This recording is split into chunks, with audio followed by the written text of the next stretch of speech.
Teman-teman, laptop yang satu ini tuh kalau di atas kertas, ini tuh secara spek udah wow banget. Dia punya bodi yang tipis dan juga enteng, serta layarnya cakep, baterainya pun juga gede, chipsetnya pun juga sudah AI yang kekinian. Dan dengan harga 20 jutaan, semua yang ditawarkan ini apakah memang benar-benar sepadan? Dan apakah memang fitur AI-nya ini kepake buat kerjaan kita sehari-hari? Dan oleh karena itu, mending kita bedah bareng aja produk laptop yang menarik ini. Seperti detailnya, let's check it out.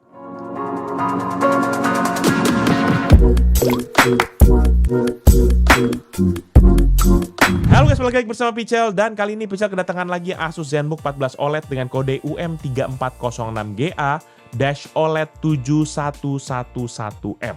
Dan untuk unit yang mampir ke studio Pichel kali ini punya spesifikasi sebagai berikut.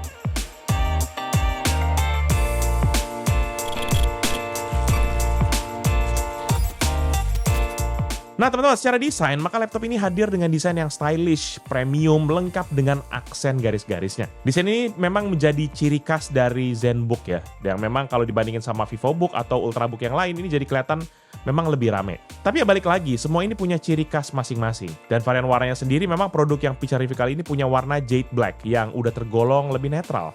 Jadi mau dipakai yang laki-laki, mau perempuan, ini masih masuk-masuk aja. Dan memang sayangnya pilihan warnanya memang cuma satu ini aja guys, jadi agak disayangkan terutama buat kita yang mungkin nyari warna putih lah atau warna rose gold lah apa gitu ya. Harusnya kalau bisa kayak gitu ini bakal jadi laptop idaman banget ya, terutama para ciwi-ciwi SCBD yang kayak laptop kuping.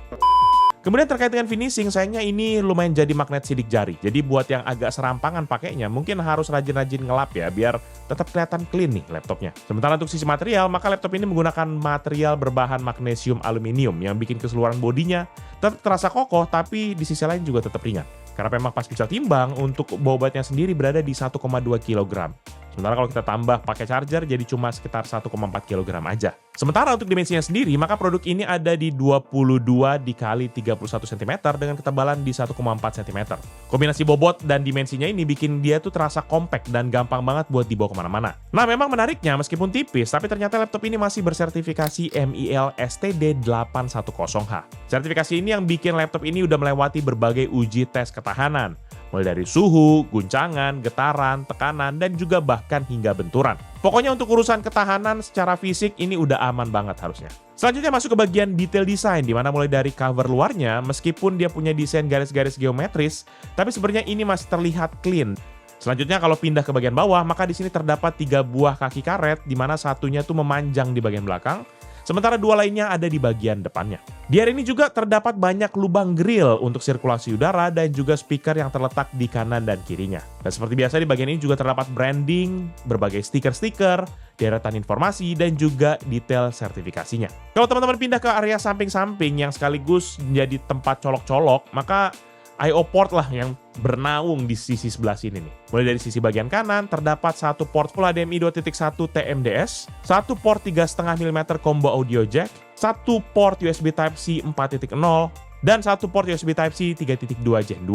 Sementara kalau pas pindah ke bagian sisi sebelah kiri ini simple banget, dimana untuk I/O portnya cuma ada satu port USB Type-A 3.2 Gen 1. Nah beralih dari port, kalau misalnya kita balik lagi ke bagian desain, nanti untuk elemen-elemen lainnya palingan cuma terdapat deretan grill sirkulasi udara.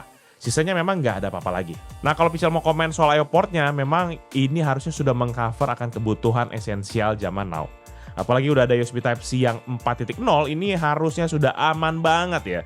Udah the latest teknologi yang ditawarkan gitu ya. Selanjutnya kita lompat lagi ke panel layar, di mana dia dikelilingi bezel tipis. Bezelnya di atasnya tuh cuma 1 cm, sekaligus yang menjadi tempat untuk webcamnya. Dan kalau untuk kiri kanannya, palingan cuma 0,5 cm dan bagian bawahnya yang agak lebih tebal nih, yaitu 1,5 cm, dan menjadi tempat bersemayamnya logo branding dari Asus. Dengan combo bezel yang tadi, maka hasil screen to body ratio-nya tuh mencapai di angka 87%. Dan nanti panel layar ini sendiri juga ditopang oleh sebuah engsel tunggal yang udah bisa kokoh banget di berbagai sudut. Walaupun dia kokoh, tapi dia tetap fleksibel karena bukannya cukup pakai satu tangan doang. Jadi premium banget lah kelihatannya. Sementara untuk bukannya sendiri, engsel di laptop ini sudah support sampai bukan 180 derajat. Dan kalau geser ke bawah lagi, maka disinilah langsung terlihat area input device yang didominasi area keyboard dan juga untuk touchpadnya. Gak lupa di sini juga terdapat stiker-stiker di area palm rest seperti prosesor, iGPU, spesifikasi, dan juga fitur lain dari laptop ini.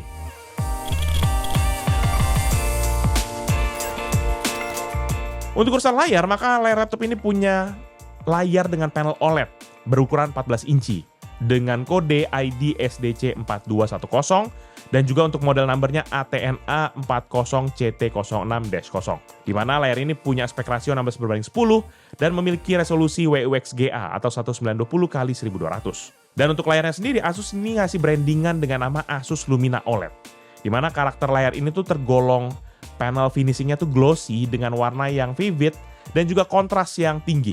Dimana untuk kontrasnya sendiri tuh diklaim hingga 1 juta berbanding 1. Dan bahkan dia sudah support akan color coverage yang bagus yaitu 100% DCI-P3 dan mampu menampilkan warna hingga 1,07 miliar warna. Dan untuk urusan kecerahan warnanya pun maka layar ini sudah support hingga 400 nits dan untuk HDR-nya peaknya tuh bahkan sampai menyentuh hingga 600 nits. Klaim ini pun diperkuat dan disegel rapih dengan adanya sertifikasi VESA Display HDR True Black 600. Jadi harusnya sudah lulus sensor dan VESA udah bilang oke, nah berarti harusnya aman tuh, bener-bener 600 nits. Selain itu untuk menjaga mata kita tetap aman ya, tidak kelelahan ataupun tidak gampang capean, maka sudah ada juga sertifikasi Tough Rain Land dan juga SGS Eye Care untuk pemakaian yang jangka panjang. Dan memang karena dia udah pakai OLED, maka respons time yang didapat di layar ini pun juga sudah kencang banget, yaitu di 0,2 milisecond. Plus juga sudah hadir Adaptive Sync yang bisa membantu ngurangin tearing meskipun refresh rate-nya memang nggak terlalu tinggi, masih di 60 Hz. Jadi sampai sini kalau bisa dibilang mulai dari sekedar untuk nonton sampai editing profesional ini harusnya udah reliable banget. Palingan ya memang karena refresh rate-nya nggak tinggi aja, jadi mungkin secara fluidity agak kurang lah dibandingin kalau teman-teman yang udah biasa lihat 120 Hz atau bahkan di atasnya gitu.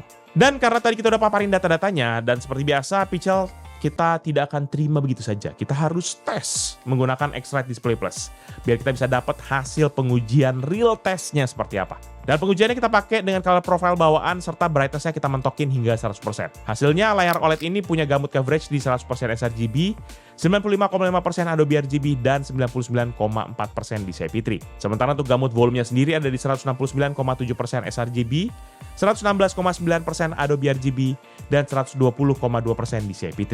Sementara untuk tingkat kecerahannya sendiri, realnya ada di 378,81 nits untuk kondisi real yang normal, bukan yang HDR. Dan untuk kontras rasionya sendiri, sama seperti di video expert book yang kemarin, ini juga sama. Hasilnya yaitu dia tercatat di infinite berbanding 1. Ya, dimana ini kalau bisa dibilang ini adalah hasil yang kita expect dari sebuah layar OLED yang dimana warna hitamnya tuh mati sempurna. Makanya kontras rasionya benar-benar tinggi banget. Sehingga oleh karena hasil tersebut, maka bisa dibilang layar ini punya akurasi warna yang kelas tinggi dan mendekati sekali dengan klaim yang mereka mention. Jadi mau dipakai buat ngedit yang butuh akurasi warna tinggi, maka layar ini sebenarnya udah cocok banget. Apalagi OLED ini kan memang cakep dan manjain mata ya, sehingga buat kita pakai daily use ataupun apapun itu juga sebenarnya harusnya udah aman banget. Dan untuk view angle-nya pun bisa lihat dari berbagai sudut, ini nggak ada efek perubahan warna ataupun efek shifting color yang sangat mengganggu. Jadi buat urusan visual, sebenarnya ya balik lagi, memang layar ini udah cakep pakai banget. Jadi Pichel nggak banyak komplain, kecuali cuma satu, refresh rate-nya yang STD banget, B aja gitu.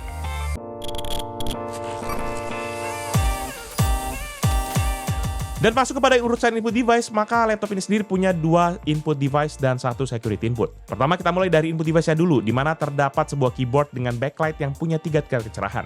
Yang dimana dia punya keycaps dengan rata-rata ukuran di 1,5 cm dengan travel distance di 1,5 mm. Yang dimana feeling ketiknya udah tergolong empuk dan nyaman, terutama buat kita pakai jangka panjang.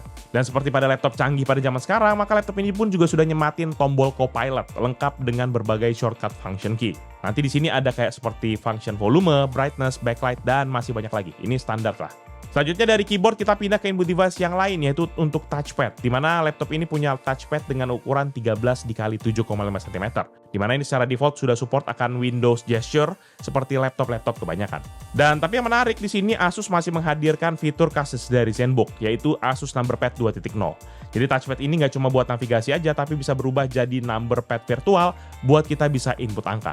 Ini akan sangat membantu sekali terutama buat Pichel, anak akuntansi, anak finance yang butuh banyak banget input angka. Dan yang menariknya lagi, di sini tuh pun juga bisa dimanfaatkan sebenarnya buat shortcut tambahan saat ngedit. Jadi workflow editing tuh bisa jadi lebih satset. Dan terlepas daripada itu, memang terkait dengan feeling dan touchpadnya ini udah tergolong cukup clicky. Dan biar jelas, maka Pichel langsung tampil aja feedback touchpad sekaligus keyboardnya biar teman-teman nggak penasaran. Check this out.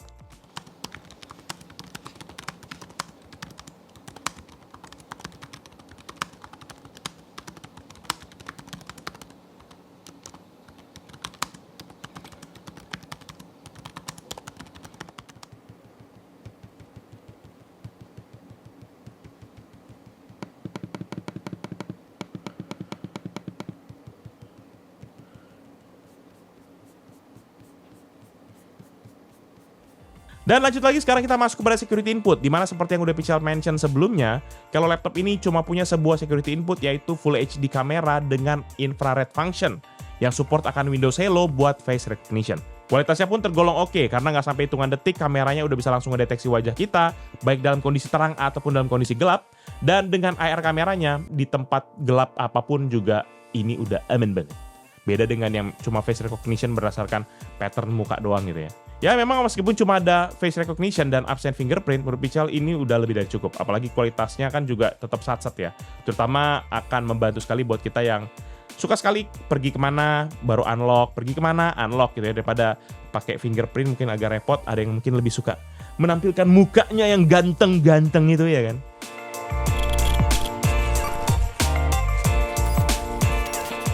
Dan masuk ke urusan performa, maka laptop ini sendiri berjalan menggunakan Windows 11 Home Single Language dengan build number 26200.8875 atau versi 25H2. Di mana ini terinstall di storage SSD 1TB M2 NVMe PCIe 4.0 dari Samsung dengan seri MZVL81T0HFLB-00BTW. Untuk software, maka Asus juga sudah menyematkan fitur keamanan berlapis di laptop ini, mulai dari firmware TPM yang ibarat berangkas digital. Ada juga Microsoft Pluton Security Processor buat perlindungan tambahan dari level hardware. BIOS-nya pun juga sudah bisa dikunci pakai BIOS Setup User Protection dan juga Booting User Password Protection. Ada juga infrared webcam yang tadi Pichal udah bilang dengan Windows Hello buat autentikasi wajah. Jadi memang meskipun ini bukan laptop expertbook ya, tapi tetap aja ya Asus udah ngasih urusan security yang memang berlapis dan bikin kita makin tenang. Jadi mau nggak mau expertbook, ayo naik kelas lagi, tambahin level security yang lebih mantap lagi, biar lebih gaspol. Dan nggak cuma software aja, karena hardware di laptop ini pun juga sangat menarik. Untuk RAM-nya sendiri, maka laptop ini sudah dibekali oleh RAM sebesar 16GB LPDDR5 7500 MB transfer per detik. Sementara untuk sisi prosesor, maka terdapat juga AMD Ryzen AI 7 445 dengan konfigurasi 6 core dan 12 thread. Prosesor ini terdiri dari dua jenis core, yaitu Core Zen 5 dan juga 4 core Zen 5C dengan codename Gorgon Point. Untuk base clock-nya sendiri, dia berada di 2 GHz, serta untuk boost-nya bisa mencapai hingga 4,6 GHz. Prosesor ini pun juga sudah dibuat menggunakan fabrikasi TSMC 4nm FinFET dengan 6MB L2 cache dan juga 8MB L3 cache. Serta untuk konsumsi daya sendiri, default TDP-nya berada di 28 Watt, sementara configurable TDP-nya bisa diatur dari 15 sampai 54 Watt. Dan untuk batas suhu operasional dari prosesor ini sendiri, maka AMD juga menetapkan TJ Max-nya hingga ke 100 derajat Celcius. Dan untuk urusan AI, maka seperti biasa, karena laptop ini sudah ada label AI-nya, maka dia juga sudah dibekali oleh AMD XDNA NPU di hingga 50 TOPS, dan overall-nya hingga di 59 TOPS. Jadi untuk berbagai fitur AI dan juga Copilot ini udah bisa diakses langsung di laptop ini. Dan seperti biasa, sudah kelar baca speknya, selanjutnya kita akan tes lah kan, biar lebih afdol. Dan biar lebih fresh urutan tesnya, maka Pichal ubah sedikit lah. Kita mulai dari stress test dulu, baru kita masuk ke benchmark sampai kepada gaming. Dan Pichal seperti biasa juga sudah siapin dua skenario, yaitu mode baterai dan juga mode charging. Dimana untuk keduanya tetap pakai konfigurasi yang sama, yaitu untuk power mode-nya kita set di best performance. Yang beda palingan cuma di fan profile-nya aja, karena dia pakai battery ya. Memang fan profile-nya battery kan nggak bisa pakai performance gitu ya. Jadi mau nggak mau itu terpaksa karena keadaan. Yaudah, daripada kelamaan langsung kita mulai tesnya aja deh. Dan pertama kita mulai dari idle dan juga stress testnya dulu untuk melihat dan juga kita meraba-raba dulu gimana performa dari laptop ini. Bisa mulai dari idle test dulu dalam kondisi baterai selama 10 menit. Dan di sini terpantau seperti biasa. Awalnya sempat terjadi lonjakan frekuensi di core clock yaitu di 1,9 hingga 2 GHz. Tapi setelah sekitar 1 menitan, semua grafiknya mulai stabil di 1,5 GHz dan CPU usage-nya berada di 7-8%. Dan kalau untuk suhu, dia berada di rata-rata 40-an derajat Celcius dan untuk konsumsi dayanya berada di kisaran 3-4 Watt dan beberapa kali memang spike hingga ke 6-7 Watt. Dan setelah 10 menit, kemudian Pichal coba colok charger dan pantau hasilnya. Dan terlihat ada peningkatan nih, yaitu di core clock-nya naik ke 2 GHz dan peak-nya bahkan mencapai 3,4 GHz. Dan memang untuk sektor yang lain juga terlihat ada tendensi kenaikan. Ada yang memang langsung lompat-lompat, ada juga yang memang mulai gradually naik ya. Teman-teman bisa lihat sendirilah di grafiknya. Sementara suhunya sendiri juga dia tembus sampai ke 60-an derajat Celcius. Semuanya memang masih tergolong aman sejauh ini dan nggak ada terlalu yang keanehan. Dan selanjutnya masih dalam kondisi charging, Pichal jalanin stress test langsung pakai AIDA 64. Dan selama 15 menit berjalan di stress test, maka beban yang diberikan tuh mulai kerasa nih.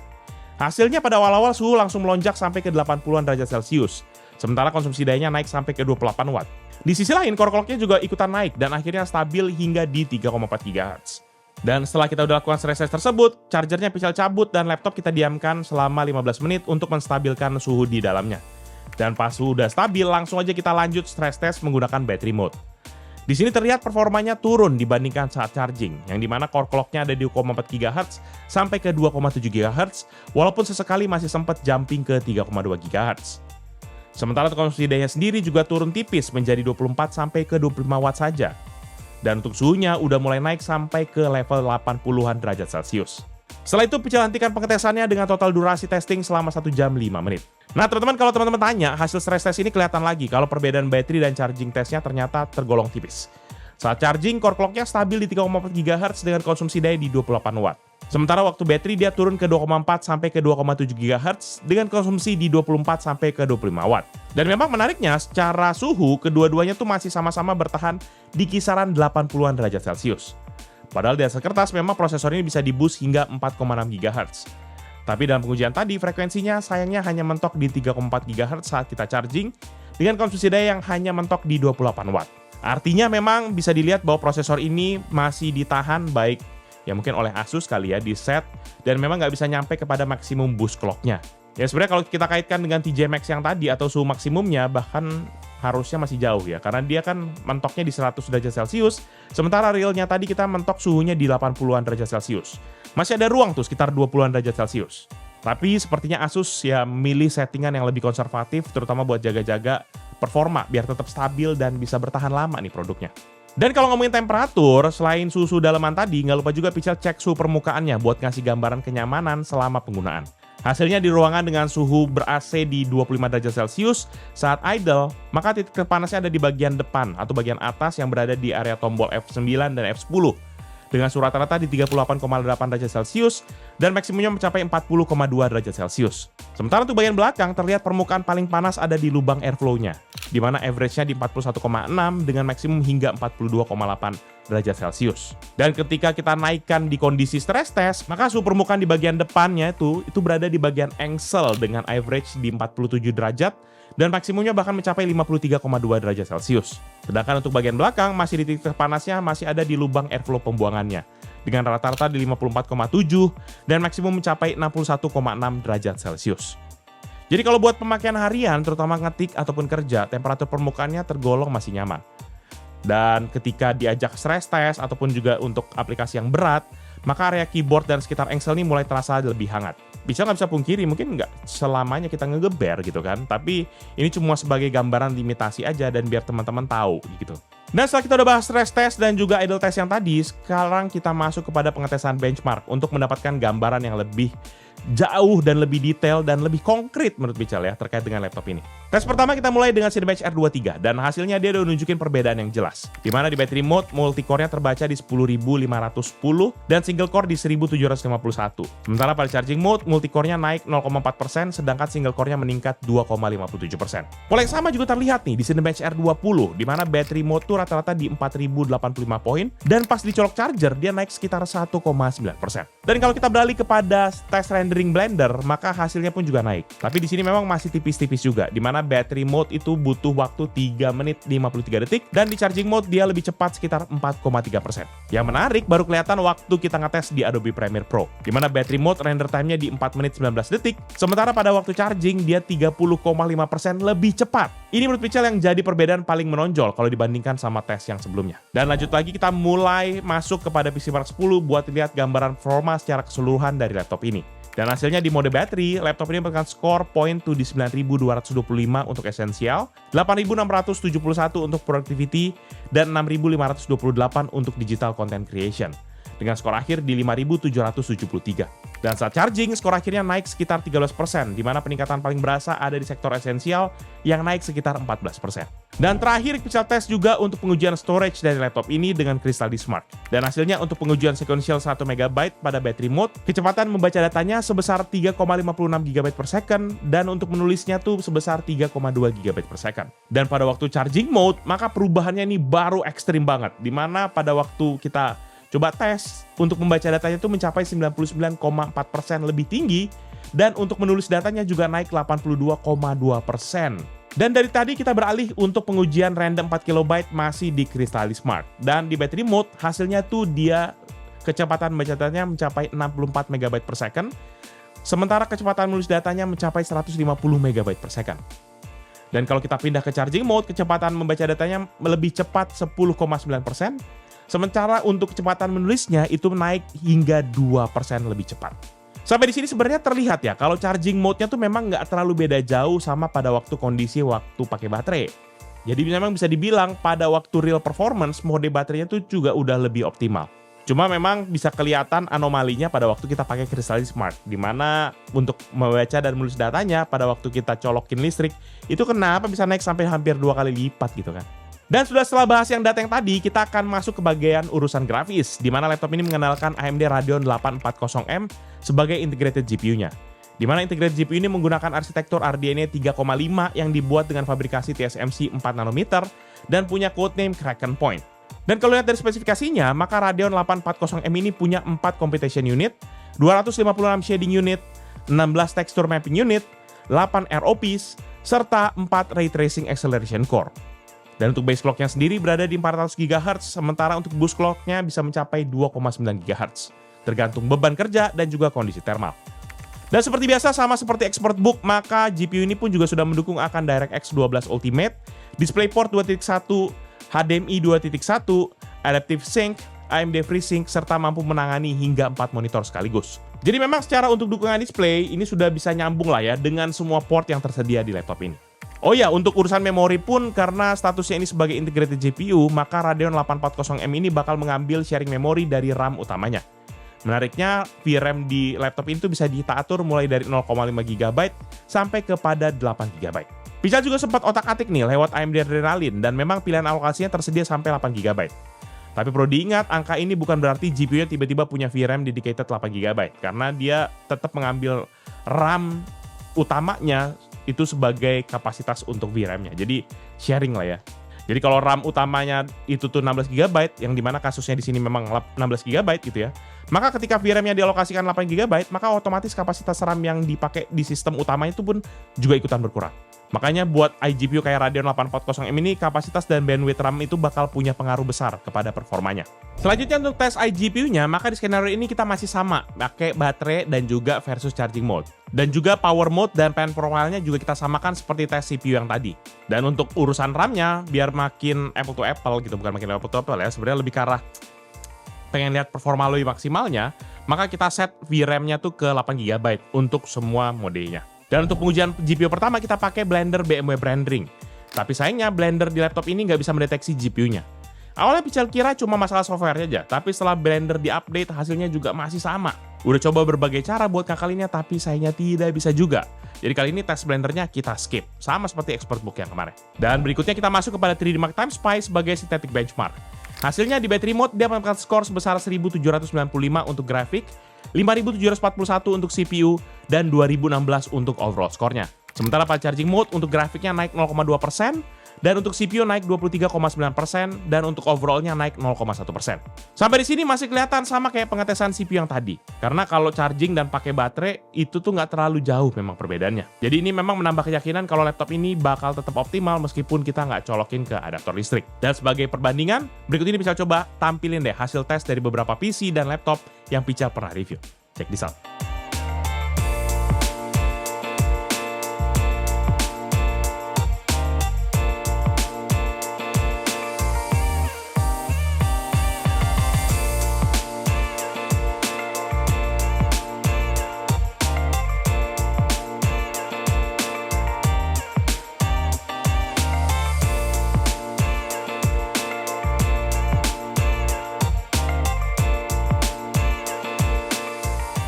Dan selanjutnya untuk pengetesan gaming, di mana kita bakal, ya walaupun memang ini bukan laptop gaming, tapi balik lagi kita harus ngetes untuk melihat seberapa jauh kemampuan gamingnya. Dan untuk pengujiannya, konfigurasinya masih sama seperti yang tadi. Sementara untuk resolusinya sendiri kita set kepada resolution yang native, yaitu WXGA, dan juga settingan in-game grafis menyesuaikan biar tetap playable. Sementara buat game yang dites, ada 9 judul yang kita bagi kepada 4 kategori, yaitu e-sport, AAA, open world, dan juga simulation. Mulai dari game e-sport, untuk ketiga game mainstream e-sport ini masih aman jaya diajak main di resolusi natifnya. Valorant kita setting high bisa tembus hingga 136,2 fps, saat battery, sementara saat charging dia naik 24,2%. Sedangkan untuk CS2 dengan preset low hasilnya didapat 99,3 fps, lalu naik 17,8% saat kita charging. Dan untuk game Dota 2 di preset base looking hasilnya masih dapat nih di 61,5 fps di kondisi battery dan saat charging naik tipis aja di 3,6%. Sementara untuk game e-sport yang lebih berat yaitu FC26 di resolusi natif dengan setting low, maka performanya dari 39,7 fps di battery dan naik 7,8% saat kita pakai charging. Tapi begitu resolusinya diturunkan hingga ke 800 pixel, hingga 800p atau 1280x800, FPS-nya langsung naik menjadi 65,4 di battery, lalu naik tipis aja sekitar 4,9% saat kita pakai charging. Selanjutnya untuk masuk kepada pengetesan game-game AAA, di mana di sini mulai terasa ngos-ngosan nih kalau dipaksa main di resolusi natif. Di mana Cyberpunk 2077 di grafis slow, dia cuma dapat 32,2 fps di battery dan naik 1,6% saat kita charging. Begitu dicobain main di 800p, maka performanya langsung lompat ke 52,4 fps saat battery dan naik 6,3% pada waktu charging. Need for Speed Unbound pun juga punya cerita yang mirip, di mana di native low battery dia nggak tembus 300 fps. Dan saat di charging naiknya pun juga tipis banget. Tapi waktu pindah ke 800p ini jadi lebih playable karena performanya naik hingga ke 48,8 fps saat battery dan naik hanya 3,9% pada waktu charging. Sementara beberapa game yang lainnya itu hasilnya juga masih aman dimainkan di resolusi yang natif. Contohnya kayak Genshin Impact. Di setting lowest bahkan bisa tembus 102,7 fps di battery dan naik tipis banget di 0,4% pada waktu kita pakai charging. Dan GTA 5 pun di grafis high dapat 60,3 fps waktu baterai dan naik 9% pada waktu kita pakai charging. Sementara untuk genre simulasi yaitu The Sims 4 dengan grafis ultra, maka hasilnya dapat di 59,8 fps waktu baterai dan naik 8,5% pada waktu kita pakai charging. Ya memang dari sini polanya masih sama seperti hasil benchmark sebelumnya. Kayak perbedaan antara charging dan battery mode di mayoritas game ternyata nggak terlalu jauh. Hasil ini bikin kita jadi nggak terlalu bergantung memang sama yang namanya colokan. Meskipun memang untuk beberapa game-game AAA supaya lebih playable harus kita rela nih nurunin resolusinya. Cuma tolong lah ya, mbok kalau namanya nge-game itu memang udah paling bener laptop gaming atau nggak desktop ya. Laptop ini sebenarnya rata-rata harusnya buat pakai kerja doang, harusnya. Ingat kata pepatah Romawi ya kan, kerja.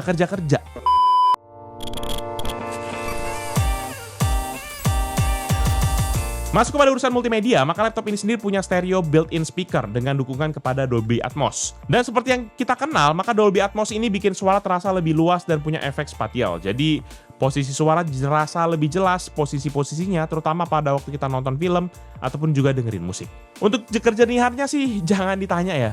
Pas Pical coba buat meeting, nonton, sampai dengerin musik, ini udah aman banget. Tergolong kencang buat ukuran speaker laptop karena suara average-nya didapat di 83,4 desibel dan bahkan maksimumnya tembus hingga ke 91 desibel. Dan selain speaker, maka untuk urusan audio pun device ini pakai mikrofon built-in yang sudah support akan AI noise cancelling. Jadi buat yang memang sering meeting dadakan di tempat yang rame, fitur ini bakal sangat membantu banget. Dan dari audio kita berpindah nih kepada video, di mana laptop ini dibekali oleh kamera webcam dengan resolusi 1080p atau Full HD dengan infrared function yang udah kompatibel dengan Windows Hello. Kualitas webcam ini juga bisa take foto hingga 2,1 megapiksel di 16:9, sementara untuk video bisa hingga Full HD 1080p 30 fps. Nggak ketinggalan juga untuk amanannya, seperti biasa Asus juga sudah menyematkan physical privacy shutter di dalam webcamnya. Sehingga buat kita yang parnoan, maka udah harusnya lebih tenang gitu ya. Daripada penasaran, mending langsung Pical spill aja ya hasil tes multimedianya biar teman-teman pada nggak penasaran. Check this out.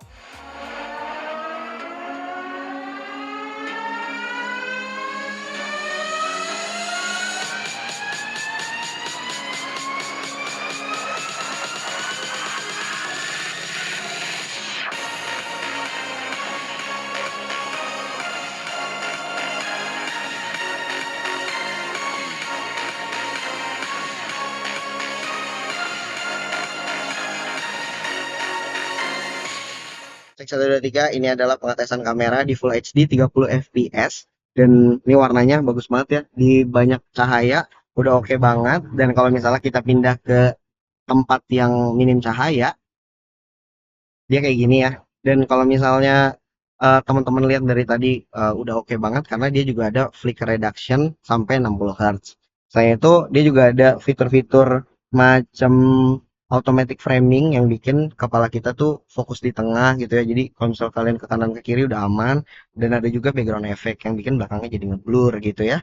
Selain itu kalau misalnya dari tadi teman-teman dengar ini pakai mikrofon dari laptopnya langsung, yang mana mikrofon dari laptop ini udah punya AI noise cancelling, dan seperti yang teman-teman lihat di belakang gitu ya, banyak traffic kendaraan lewat. Dengan AI noise cancelling ini bisa ngeredam suaranya dengan baik gitu ya. Dan kalau misalnya teman-teman yang mau tahu tanpa noise reduction, autentiknya gimana sih Bang? Nah ini, jadi kalau autentik ya suaranya, suara-suara traffic kendaraan tuh jadi masuk ke dalam gitu ya.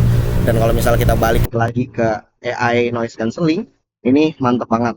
Bisa ngeredus dan ngurangin noise-noise kendaraan lewat. Jadi suaranya itu bener-bener fokus di kita gitu. Dan sekarang kita bahas urusan konektivitas, di mana laptop ini sendiri sudah dibekali Bluetooth versi 5.4 dan juga Wi-Fi 6E dari MediaTek dengan kode MT7922. Wi-Fi ini pun juga sudah support akan triple band, yaitu 2,4 GHz, 5 GHz, dan juga hingga 6 GHz.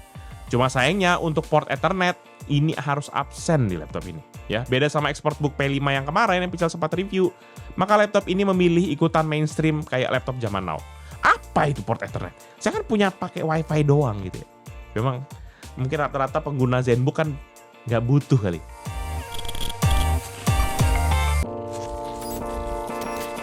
Dan untuk urusan baterai, maka laptop sendiri sudah dibekali oleh baterai sebesar 75 Wh dengan komposisi 4 sel lithium ion yang memiliki kode C41N2304. Dan buat melihat akan daya tahan realnya, maka di sini Pichal akan tes menggunakan PC Mark 10 battery test dengan scanner Modern Office dan juga skenario gaming. Keduanya bakal kita jalankan dengan setting Windows based performance dan juga brightness kita mentokin hingga 100%. Hasilnya di Modern Office dari 100 ke 2%, baterainya mampu bertahan di 7 jam 9 menit. Sedangkan di gaming dari 100 kepada 3%, laptop ini bisa bertahan selama 2 jam. Jadi bisa dibilang daya tahan baterainya ini udah tipikal laptop zaman sekarang banget. Meskipun tadi Pichal sempat bilang nggak perlu bergantung sama charger buat urusan performa, tapi ternyata urusan baterai kita tuh nggak bisa 100% lepas. Realistisnya tetap harus butuh colokan, tapi mungkin nggak sering-sering amat gitu ya. Dan lebih lanjut untuk urusan pengisian dayanya, maka Asus juga sudah ngasih kita adapter USB Type-C dengan daya hingga 68 Watt yang memiliki output 20 volt 3,4 ampere. Dan Pichal sekalian tes ngisi daya dalam kondisi nyala tapi idle dari baterai 3,7% sampai 100%. Ini membutuhkan waktu di 1 jam 59 menit. Di sini memang untuk urusan durasi ngecharge nggak terlalu masalah ya. Laptop-laptop rata-rata zaman sekarang memang di 1 jam lebih sampai ke 2 jam. Cuma yang paling masalah adalah sebenarnya penggunaan USB Type-C-nya yang memang masih ada dua kubu lah. Ada yang satu masih mikir jadi lebih fleksibel karena bisa satu charger untuk semua device. Ada juga yang mikir port USB Type-C-nya jadi kayak kepake dong buat charging. Jadi kalau kita yang butuh colok sana sini jadi kurang gitu kan. Nah, tergantung deh, kalian pada ribut aja di kolom komentar. Menurut kalian pada yang mana sih yang paling benar?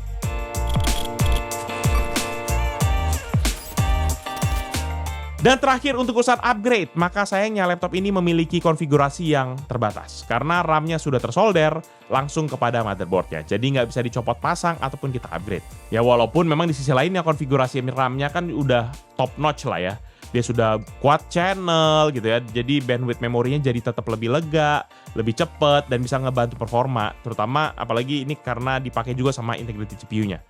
Walaupun sayangnya ya gitu, kedikitan sih menurut Pichal. Sementara untuk urusan storage, maka laptop ini cuma punya satu slot M2 NVMe PCIe 4.0 dengan kode 2280 atau yang paling panjang.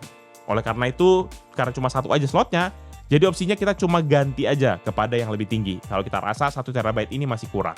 Jadi menurut Pichal untuk opsi upgrade jangka panjangnya, laptop ini sayangnya terbatas sekali. Ya baik untuk RAM dan juga storage menurut Pichal masih tergolong terbatas. Ya mungkin buat kita apalagi yang suka lihat Facebook sekarang di threads juga ya. Kan ada tuh ya kasus dimana diganti RAM-nya ya kalau upgrade gitu-gitu kan. Nah kalau kayak gini jadi aman guys. Ya, in this economy guys, jangan sampai udah RAM mahal terus diganti sama tempat servis laptop gitu kan. In this economy guys, harus mikir kita. Overall, menurut dari Pichal, laptop Asus ZenBook 14 OLED yang Pichal bahas kali ini punya positioning yang menarik banget. Bukan cuma ngandelin desain tipis dan juga ringan, tapi performanya udah kelas atas buat laptop kerja maupun gaming tipis-tipis. Performanya yang konsisten, mau kita colok charger ataupun pakai baterai, menjadi salah satu keunggulannya. Tapi yang menjadi catatan sangat nyesek di Pichal sebenarnya adalah RAM yang soldered 16 GB ya. Pical nggak masalah deh, RAM-nya soldered ya kan, untuk menghindari oknum-oknum tukang servis yang nakal.